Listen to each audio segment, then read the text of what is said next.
아마 이 짧은 시 여러분 몇 번 들어보시지 않았을까 싶어요. 내려갈 때 보았네, 올라갈 때 보지 못한 그 꽃. 끝입니다. 예? 다시 한번요. 내려갈 때 보았네, 올라갈 때 보지 못한 그 꽃. 이 시 그 제목이 그 꽃이에요. 그 꽃. 예. 어떤 이렇게 짧지만 어떤 내용인지는 알겠죠. 여러분 올라갈 때는 못 봤어요. 올라가니라고, 바삐 올라가니라고. 예? 올라가는데 정신이 없어서 그냥 열심히 산이라고 주변에 꽃들이 그렇게 많이 있는데 보지를 못했어요. 예. 다 올라가서 이제 내려올 때는 그 꽃이 보이는 거예요. 조금 더 제 나름대로 얘기를 하면 열심히 살아있을 때, 이제 건강할 때는 모르는데 죽을 때 되니까 보이는 거야.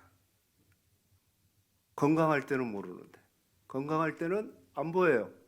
옆에 있는 사람이 얼마나 소중한지 그게 안 보이는데 이제 죽습니다 하고 날짜 정해놓고 보니까 그때서 보이는. 그러니까 올라갈 때는 보지 못한 그 꽃, 내려갈 땐 보았네. 다시 한번 얘기하면 이렇게도 얘기할 수 같아요. 우리가 인생을 잘 나갈 때는 못 보는 것들이 많아요. 성공할 때, 건강할 때, 잘 될 때는 도리어 못 보는 것들이 많습니다. 그런데 뭔가 실패하고 안 되고 어떤 고난 속에 있을 때 사실 그때 비로소 보이는 것들이 많습니다. 그러니까 성공이 좋지만 계속해서 성공에만 도취됐으면 보지 못하는 것들이 많아요. 오히려 또 교만해질 수도 있고요. 실패를 사모하고 실패가 좋은 건 아니지만 그렇다고 해서 실패가 꼭 결코 나쁜 건 아닙니다. 실패를 통해서 우리 안에 있는 교만의 요소를 제거하고 또 더 겸손하게 만들고 때로는 지혜롭게까지 하는 것이 실패이기 때문에 그렇습니다. 그래서 결코 실패한다는 것이 실패로만 끝나지 않는다면 결코 나쁘지 않다라고 생각을 합니다. 이스라엘 백성들이 지금 거침없이 승리를 거두고 있습니다. 요단 가르고 그 초롱성 같은 여리고성을 무너뜨렸습니다. 그리고 그들 앞에는 이제 어떤 장애물도 넘을 수 있는 자신감, 사기가 대단합니다. 누구도 이길 수 있을 것 같은 그런 기분입니다. 자, 그런데 그게 불과 시간적으로는 얼마 안 돼서 무너지고 맙니다. 바로 오늘 우리가 읽은 말씀인데요. 7장과 8장에 있는 아이성 전투에서 이스라엘 백성은 실패합니다. 아이성은 여리고성에서 한 15km 정도 떨어진 곳이고 해발 500m 높이에 있는 우리말로 아이성 그래서 그런지 아주 작은 성입니다. 인구도 10,000명 정도 사는, 더 정확히 얘기하면 12,000명 사는 그런 작은 성, 즉 여리고성과 비교하면은 이건 비교가 안 되는 성이에요. 자, 여리고를 무너뜨렸습니다. 엄청난 성을 무너뜨리고 작은 성 아이성은 이건 눈으로 봐도 그냥 올라가서 정복하면 되는 그런 성이었습니다. 그런데 이스라엘 백성이 그 아이성에게 패한 겁니다. 너무 자신만만하게 3,000명의 군사를 보내가지고 아이성을 공격했는데 도망 나오느라고 바빴고 그리고 이스라엘 군만 36명이 죽었습니다. 가나안에서 첫 패배를 경험한 겁니다. 전쟁에서 36명 죽었다면 어떻게 보면 큰 손실은 아닌데 충격이 컸어요. 그 패배라는 충격이 커서 7장에 보면 어떤 말씀이 있냐면 이스라엘 백성들의 마음이 이 패배로 인해서 물같이 녹아버렸다. 그 전에 막 자신감 충만했던 사람이 완전히 녹아버린 거예요. 그러니까 눈에 보이는 그 피해보다 눈에 보이지 않는 정신적인 충격이 더 컸던 겁니다. 아니 저렇게 작은 아이성에다 내가 패하다니 아마 그런 충격이 있었던 것 같아요. 물론 이제 8장에 와서 결과적으로 다시 이스라엘 군대가 여호수아 군대가 정비해서 공격해서 아이성을 정복하게 됩니다. 한마디로 말하면 처음 패배를 다시 패배로 갚아주는 그게 바로 아이성 전투입니다. 자, 어떻게 하면 우리가 패배를 다시 패배로 갚아주고 승리할 수 있을까? 그게 아이성 전투의 질문이고 오늘 우리가 찾아야 될 답입니다. 어떻게 하면 가능할까요? 패배, 실수 없는 인생 없고 또 패배를 경험하지 않고 나는 늘 성공하겠다. 그럴 수가 없잖아요. 그렇잖아요. 근데 반드시 우리 인생에는 실수도 있고 패배도 있는데 그러나 그 패배를 패배로만 생각하면 안 되고 다시 그 패배를 패배로 갚아줄 때 더 큰 승리를 누리게 되는데 어떻게 하면 가능할까? 자, 첫 번째입니다. 첫 번째는 그 패배의 원인을 찾아야 됩니다. 같이 한번 읽어볼까요? 시작. 패배의 원인을 다 원인이 있어요. 그죠? 실수나 실패에는 원인이 있습니다. 이스라엘 백성들이 가나안에 들어가서 이 아이성이라는 작은 성과의 전쟁에서 패했다는 것은 이건 전혀 예상 밖이었고 누구보다도 여호수아는 믿을 수가 없었어요. 그래서 막 자기 머리에다 재를 뿌리고 울면서 통곡하면서 하나님을 원망합니다. 하나님 이러려고 그랬습니까? 아니 다른 성도 아니고 이 아이성한테 우리가 지면 되겠습니까? 원망했어요. 그런데 중요한 건 뭐냐면 원망하고 있을 게 아니라 원인이 뭐냐 이거예요. 원인이. 여러분 뭐든지 원인을 찾으셔야 돼요. 할렐루야. 기도가 나는 왜 안 되지? 원인이 있을 거예요. 예배가 왜 안 되지? 왜 은혜를 못 받지? 원인이 있어요. 원인이. 큐티 365 큐티 하라고 늘 얘기하는데 왜 나는 안 될까? 가만히 생각해 보세요. 원인이 있어요. 원인이. 성경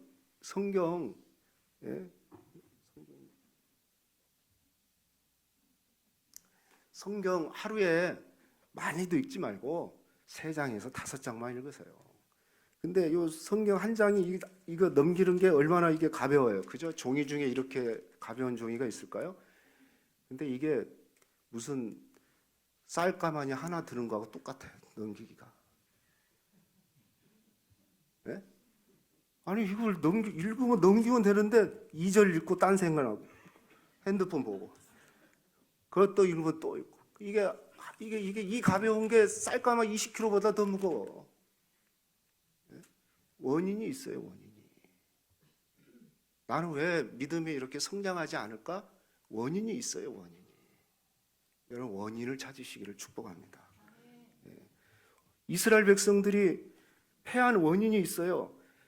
첫 번째 원인이 뭐냐면은 아간의 범죄가 있었어요. 아간의 범죄. 무슨 얘기냐면 여리고성을 점령할 때 하나님이 전리품을 취하지 마라고 그랬어요. 다 하나님께 바치고 태울 거 태우고 죽일 거 죽이고 그래라고 그랬는데 이 아간이라는 사람이 아니 금덩어리가 보이는 거예요. 금덩어리가. 금덩어리를 하나를 숨긴 거예요. 또 옷도 숨기고 그랬지만은 그 전리품을 몰래 숨겨가지고 자기 집안으로 가지고 온 거예요. 다시 말하면 하나님 말씀에는 그렇게 하면 안 된다고 그랬거든요. 그렇게 하면 안 된다고 그랬는데 이 아간이 그 말씀에 불순종한 겁니다. 이것이 패배의 근본 원인이에요. 한 사람의 불순종이 이스라엘 백성들을 패하게끔 만들었던 겁니다. 말씀대로 하지 않은 거예요. 아유 금덩어리 하나 정도는 저렇게 여리고성이 큰 성이니까 얼마나 많겠어요. 그러면 주먹만한 거 하나 숨겨갖고 왔는데 호주머니에다 넣어갖고 왔는데 그게 무슨 큰지 누가 알겠어. 그런데 이게 근본적인 원인, 즉 말씀에 대한 불순종이기 때문에. 그러나 아간의 범죄만 꼭 패배의 원인이냐? 그렇지 않았어요. 여호수아 장군에게도 문제가 있었어요. 지금까지는 전투를 할 때 보면 여호수아가 늘 하나님과 어떤 대화적인 그런 대화를 하는 식으로 묻고 답하고 지시하고 순종하고 뭐 이런 것들이 이렇게 소통이 됐어요. 그런데 이상하게도 아이성 전투에서는 하나님 말씀이 성경에 전혀 나타나 있지가 않아요. 여호수아를 향한 하나님 말씀이 없어요. 아니, 하나님이 말씀하지 않으셨다기보다는 아마도 여호수아가 너무 자신감이 충만했기 때문에 하나님의 말씀을 들을 만한 여유가 없었던 거죠. 올라갈 때는 보지 못한 거죠. 올라가니라고 보지를 못한 거예요. 듣지를 못한 거예요. 네. 하나님 말씀을 귀 기울일 어떤 여유가 없었어요. 인간적인 것만 준비를 했어요. 그래서 말씀보다는 정탐꾼 보내가지고 야, 그 아이성 어떤 성이야? 물어보니까 아이고 조그마한 성입니다. 만 명 정도, 12,000명 사는데 군사는 몇 명 되지도 않습니다. 절반밖에 안 되고요. 다 백성들이고요. 그냥 2, 3천 명 정예 부대만 올라가서 싸우면 이길 것 같습니다. 그래? 그러면 한 3천 명쯤 올라가서 해봐라. 이렇게 한 겁니다. 한마디로 말하면 뭐였을까요? 방심하고 자만했던 겁니다. 작은 성이니까.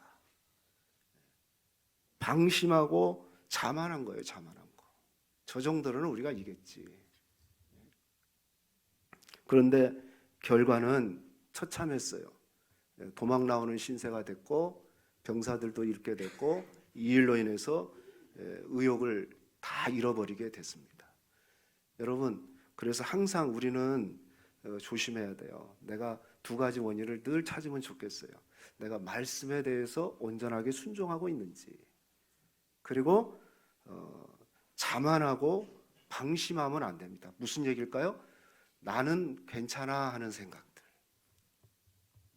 나 정도인데, 내가 이 정도로 됐는데 설마 자기 자신을 너무 믿는. 그래서 성경에 이런 말씀 있죠. 고린도전서 10장 12절 말씀 같이 한번 읽어볼까요? 시작.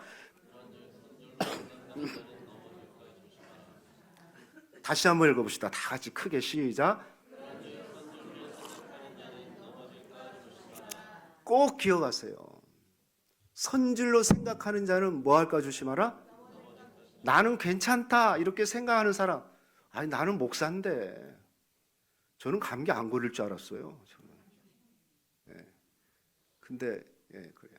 아무튼 여러분 나는 괜찮다 이게 방심이고 자만이에요. 아이고 내가 신앙생활 믿음생활 잘하고 있는데 나는 시험 안 들어. 시험 안 든다고 딱 하는 순간 시험 드는 거예요. 그게 통로예요. 그게 통로예요. 여호수아가 자만했던 겁니다. 그래서 하나님 음성 듣기보다는 사람들 정탐꾼 보고만 의지하고 전쟁 치른 거고 정확한 데이터를 가지고 작전을 가지고 가지 않고 7장 4절 말씀 보니까 한 3,000명쯤 올라가 봐라 이래요. 3,000명이면 3,000명이지 3,000명쯤은 뭐예요? 적당하게 했다는 거죠. 적당하게. 그래서 결국에는 패하게 된 겁니다. 여러분 불순종하면 안 되죠. 말씀에 대해서 불순종하면 안 되고 그리고 자만하면 안 됩니다. 늘 내가 됐구나 했을 때가 이제 넘어지겠구나 이런 생각을 가지고 항상 자기 자신을 말씀 앞에 돌이키시고 또 항상 겸손하게 자기 자신을 살피시기를 주의 이름으로 축원합니다. 자, 이렇게 첫 번째 원인을 살폈다면 이제 두 번째는 뭐 해야 되냐? 우리가 패배로 갚아줘서 온전한 승리를 위해서는 이제는 죄를 온전히 처리해야 돼요. 원인을 알았으니 그 원인, 그 문제를 온전히 처리해야 됩니다.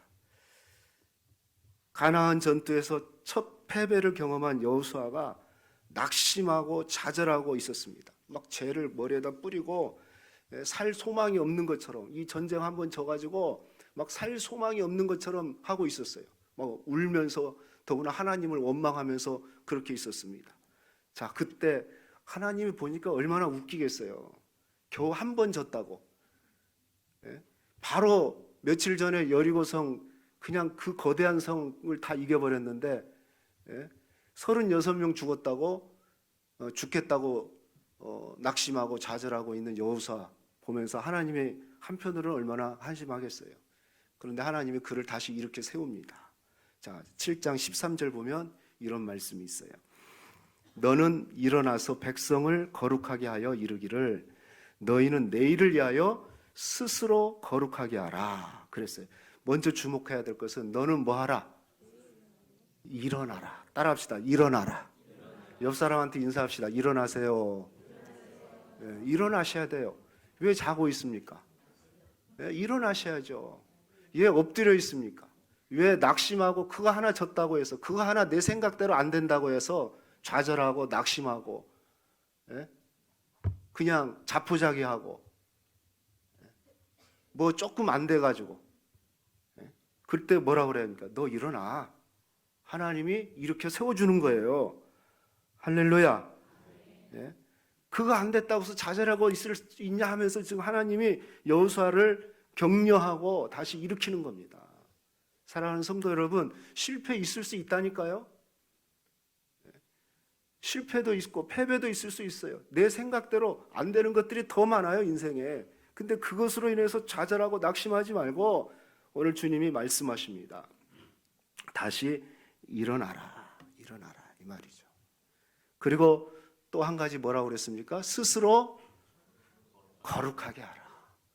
이게 뭡니까? 한마디로 말하면 내 마음에 있는 진짜 원인들을 제거하라는 거죠. 하나님 앞에 온전히 서라, 그 얘기입니다. 하나님 앞에 온전히 서라. 네 자신을 먼저 살펴보고 그 원인이 뭔가를 살펴보고 네가 거룩하란 말은 하나님 앞에 온전히 드리라는 거잖아요. 그죠? 하나님 앞에 온전히 드려라. 그 다음에 뭐라고 그랬냐? 말씀 한번 보십시오. 이스라엘아, 너희 가운데 온전히 바친 물건이 있다니 너희가 그 온전히 바친 물건을 너희 가운데서 제거하기까지는 내 원수들 앞에 능히 맞서지 못하리라. 먼저 이렇게 세우고 일어나라 했고, 그 다음에 내 자신을 스스로 거룩하게 하라. 하나님 앞에 온전히 세우고 그 다음에 실제적인 문제를 제거하라는 거죠. 죄의 원인을 제거하라는 겁니다. 그죠? 바친 물건을 지금 누가 숨기고 있는데 그거 빨리 불순종했던 그걸 제거해라. 그 얘기를 하고 있습니다. 자, 이 말씀을 여호수아가 받은 다음에 어떻게 했습니까? 범죄자를 사람들을 집결시켜요. 전체 집결시키고 제비 뽑기를 통해서 그 범죄자가 누군지를 모르잖아요. 제비 뽑기를 통해서 범죄자를 찾아냅니다. 12지파의 두령들이 차례로 나와서 제비를 뽑습니다. 12지파의 우두머리가 나와서 제비를 먼저 뽑아요. 누가 뽑혔냐? 유다 지파가 뽑혔어요. 12지파 중에. 여러분, 유다 지파는 예수님이 오는 지파잖아요. 한마디로 말하면 12지파 중에서도 명문 지파예요. 명문 지파. 예? 그런데 그 지파가 지금 범죄 지파가 된 거예요. 그리고 유다 지파 중에서 유다 족장들이 와갖고 또 차례로 뽑았는데 세라 족속이 뽑혔어요. 또 세라 족속의 어른들이 와가지고 또 뽑았는데 삽디 가문이 뽑혔어요. 지파에서 자꾸 이제 이렇게 축소가 되는 거죠. 그리고 삽디 가문에서 남자들이 또 뽑았는데 한 사람이 딱 뽑혔는데 누가 뽑혔어요? 아간이 뽑힌 거예요. 아간. 아마 나는 이런 생각들이, 그거 뽑고 있을 때 아간이 이렇게 많은 사람 중에서 설마 내가 뽑힐까? 막 두근두근 거리면서도 뭐 여러 가지 생각이 있었어요. 그런데 하나님은요, 제비 뽑기를 통해 가지고 아간을 찾아냅니다. 그리고 아간이 자백하게 되죠. 그리고 그의 죄가 드러나게 되고, 그 죄에 대한 대가대로 아간과 그의 가족들까지 전부를 처형하게 됩니다. 성경은요, 한 사람의 범죄가 공동체 전체에 혹독한 대가를 치른다는 것들이 많아요. 뭐 아마 이런 생각이 들 수도 있을 것 같아요. 아니 아간이 범죄했는데 왜 가족들까지 처형을 합니까? 원래 율법으로는 가족들까지 모르고 했으면 가족들까지는 처형이 안 됩니다. 그런데 가족들까지 처형을 시켰다는 것은 아마도 이 가족들도 공모를 했을 것이다. 공모를 했을 것이다. 아무튼 한 사람의 범죄가 가족 전체 그리고 결국엔 이스라엘 전체가 전쟁에서 패하게 되는 그런 결과를 나오게 됩니다. 여기서 중요한 게 뭘까요? 이런 생각이 없어져야 돼요. 나 하나쯤은 하는 생각, 나 하나쯤은 하는 생각이 없어져요. 나 하나는 안 해도 되겠지. 이건 굉장한 신앙생활의 큰 문제고 장애입니다. 나 하나는 나 하나쯤 기도 안 한다고 해서.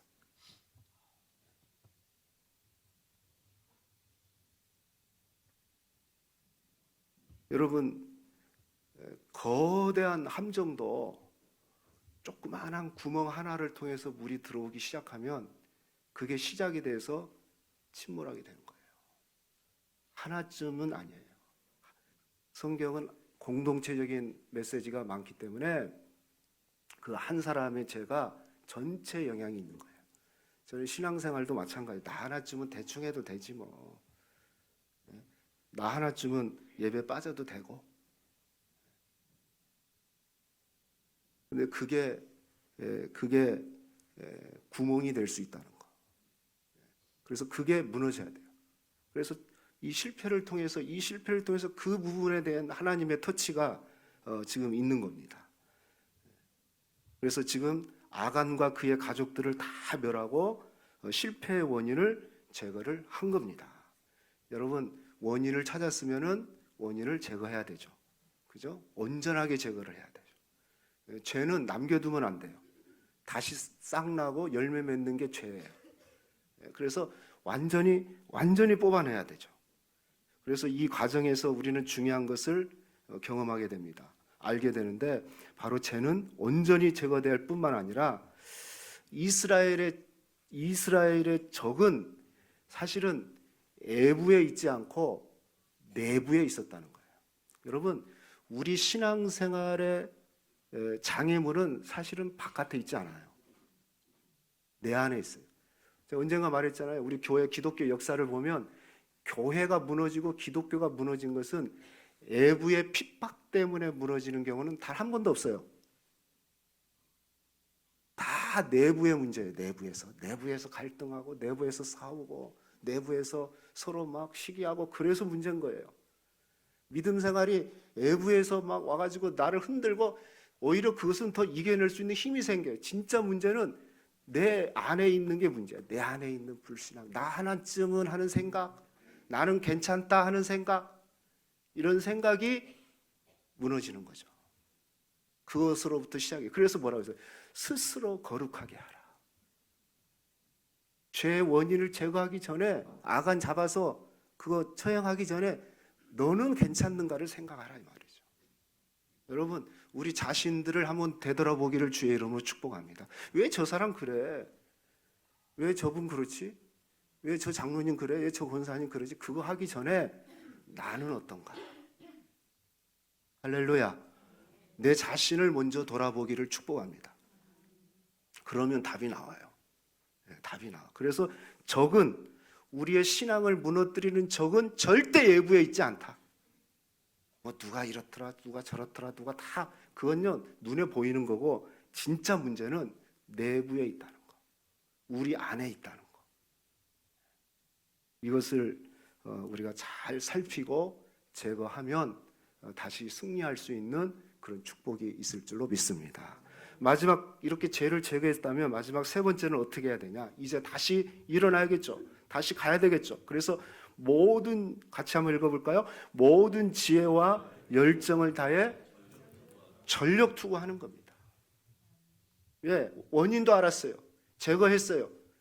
그러면 약속 받았으니까 가만히 있으면 되냐? 그러지 않았습니다. 전력 투구해야 됩니다. 앞에서 정탐꾼 말만 듣고 3,000명쯤 보내서 처참하게 패했지만 그 패배를 경험한 여호수아가 두 번 실수를 하지 않습니다. 어떻게 이제 아이성을 공격합니까? 여호수아 8장 1절 말씀 같이 한번 읽어봅시다. 여호와께서 여호수아에게 이르시되 두려워하지 말라 놀라지 말라 군사를 뭐하고 다 거느리고 일어나 아이로 올라가라. 하나님의 명령이 뭡니까? 1분만 가지 않고 다 올라가라. 이스라엘 군대 전체를 올라가 가지고 아이성을 점령하라. 이 말이죠. 이전처럼 자만하고 방심하지 말고, 즉 적당하게 해서도 이길 수 있겠네, 적당주의적으로 하지 말고 마음을 다해서 군사력을 전체를 동원해서, 아이성 조그만한 성이라고 무시하지 말고 전체가 동원해서 이겨야 된다는 겁니다. 여러분 신앙생활은 그렇게 해야 됩니다. 우리 마음을 다해서 해야 돼요. 우리 그런 말씀 있잖아요. 하나님을 사랑하되 어떻게 사랑하라고 했습니까? 마음을 다하여, 뜻을 다하여, 성품을 다하여, 힘을 다하여, 목숨을 다하여, 다하여 해. 따라합시다. 다하여. 다하여 하셔야 돼요. 다하여. 그렇잖아요. 신앙생활이 어떻게 적당하게 있을 수 있습니까? 여러분 적당하게 해가지고 천국 갈 수 있습니까? 예수 적당하게 어떻게 믿어요? 다하여 믿으라고 하잖아요. 다하여. 제 얘기가 아니지 않습니까? 하나님을 사랑하되 마음을 다하고 힘을 다하고 목숨까지 다해서 하나님을 사랑하라.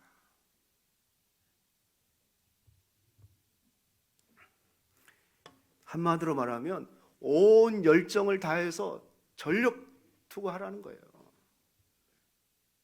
여호수아가 그렇게 순종합니다. 그리고 놀라운 것은 이전의 방법대로 쓰지 않고 이렇게 하다 보니까 새로운 방법이 떠오르는 거예요. 어떻게 했느냐? 지금 한번 그림을 한번 보여주시면 이런 거예요. 여호수아는 길갈에 있어요. 길갈에서 아이성까지는 한 24km 정도가 떨어졌습니다. 거리적으로 보면 24km면 적은 거리가 아니죠.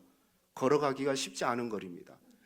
근데 밤새, 성경에 보니까 밤새 24km를 와가지고 3만 명의 군대를 매복시킵니다. 그리고 아이성과 베델 사이에 이 두 성은 서로 교통하기 때문에 싸움이 일어나면은 문제가 지원군이 올 수 있으니까 5천 명은 베델성 쪽에다가 또 매복을 시켜요. 그리고 날새기를 기다립니다. 날새기를 기다렸다가 공격을 해요.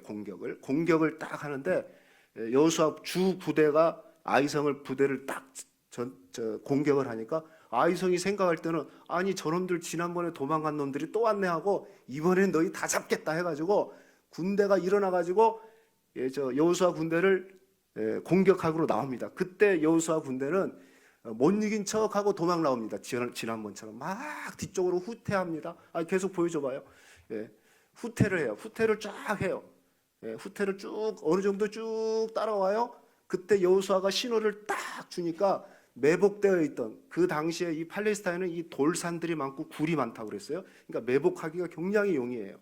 3만 명이 성문이 열려져 있는, 그리고 지금 여호수아 군대를 따라가고 다 군대가 비어 있잖아요. 성은 텅텅 비었거든요. 아니면 백성들만 있던지 3만 명이 그 성으로 들어가서 불사르고 점령을 해버립니다. 아니 지금 신나게 쫓아가고 있는데 뒤를 돌아보니까 성이 불탄 거예요. 자, 이때다 하고 여호수아가 딱 뒤돌아서 가지고 공격하기 시작하고, 또 뭡니까? 성에 있는 3만 명이 또 뒤에서 공격하고, 그래가지고 정확하게 8장 24절 말씀에 보니까 12,000명 전원이 다 죽게 됐습니다. 이것이 여호수아가 아이성을 다시 점령한 그런 모습이에요. 여러분 지금 생각해도 상당히 탁월한 전략이죠. 그렇잖아요? 근데 그 당시는 얼마나 이게 멋있는 전략이겠습니까? 새롭게 접근을 한 거죠. 저는 그런 생각이 들어요. 이 아이성 전투를 통해서 중요한 것 중에 하나가 뭐냐면 전력, 전심, 지혜와 열정을 다해서 전력 투구해야 된다. 또 맡은 일에 있어서는 하나님의 뜻을 하나하나 잘 구하되 특별히 과거의 승리에만 의존하면 안 돼요. 이것은 지금까지 하지 않았던 전략입니다. 새로운 전략이에요. 우리는 잘못하면 과거의 습관과 경험 앞에 항상 묶여 있는 경우가 많아요. 옛날에. 그래서 과거의 승리는 좋은 경험입니다. 그러나 그것만 의존하면 안 돼요. 새로운 것이 필요하죠. 어떤 면에서는 하나님이 지혜를 주신 거죠. 열정을 다하다 보니까. 신념이 중요합니다. 신념이 없으면 안 됩니다. 사람이 어떤 일에서 신념이 있어야 되는데 그 신념이 고집이 되면 안 돼요.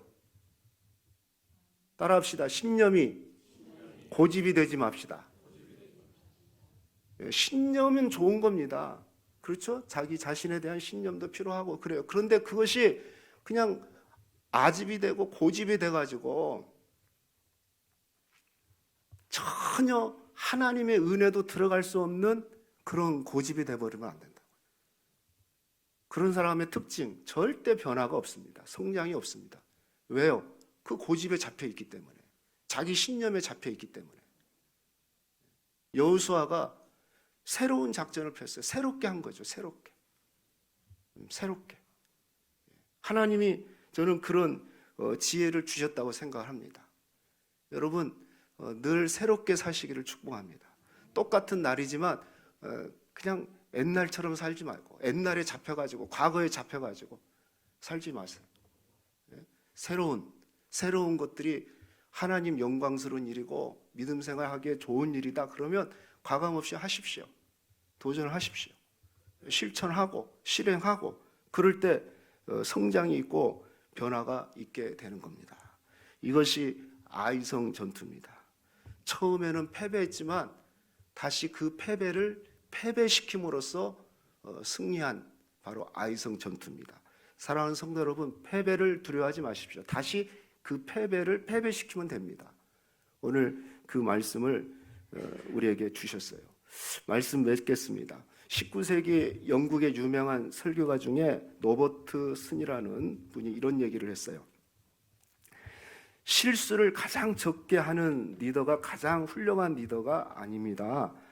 가장 훌륭한 리더는 자신이 저지른 실수들을 발판 삼아 가장 눈부신 승리를 거두는 리더입니다. 그러므로 이미 저지른 실수에 대해서는 잊어버리고 승리를 위해서 궁리해야 합니다. 라고 얘기를 했습니다. 여러분, 패배의 골짜기를 지나보지 않는 사람은 결코 승리도 오래 유지할 수가 없습니다. 그런 의미에서 여호수아에게 아이성 전투의 첫 번째 패배는 평생 잊을 수 없는 경험입니다. 놀랍게도 이후에 여호수아 군대는 다시는 패배하지 않는 그런 막강한 무적 군대가 된 것입니다. 실패보다 더 무서운 것은 실패를 통해서 아무것도 배우지 못하면 그거보다 더 무서운 더 실패는 없는 겁니다. 여러분, 실패 두려워하지 마시고 실패를 실패로 다시 되돌려 주면 되는 겁니다. 그러기 위해서 오늘 말씀을 기억하십시오. 원인이 있을 겁니다. 그 원인을 찾고 그리고 온전히 제거해야 하고 그리고 다시 시작할 때는 그냥 적당하게 하지 말고 정말 온전하게 전심전력으로 우리가 믿음 생활 하는데 어떻게 적당하게 할 수 있어요? 전심전력으로 나간다면 하나님께서 우리에게 큰 승리를 허락해 주실 줄로 믿습니다. 이런 축복이 있기를 주의 이름으로 축원합니다.